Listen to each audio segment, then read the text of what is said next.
বাংলা ভাষা বোঝা বড় দায়। এই ধরুন, ভাত খাবো না বললেই দেখি মা শুটকি ভর্তা, গরম ভাত, লাল মোরগের ঝোল নিয়ে বারবার খেতে ডাকে।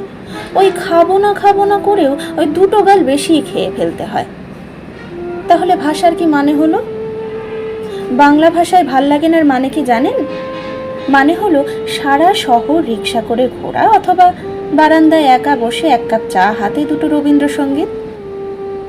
বাংলা ভাষায় ছোটবেলা মানে ওই গোল্লা ছুট আর বউচি, এরপর ঠান্ডা জলে হাত মুখ ধুয়ে পড়তে বসা, সাথে এক ছুরি মায়ের বকুড়ি। আর বড়বেলা মানে হলো আটপৌরে শাড়িতে হালকা গয়নার কোনো একটি মেয়ে। বাংলা ভাষায় দুঃখ মানে বৃষ্টি বিলাস, আর তুমি আমাকে বোঝো না মানে ওই চোখ ফুলিয়ে সারা রাত ফুঁপিয়ে কাঁদা।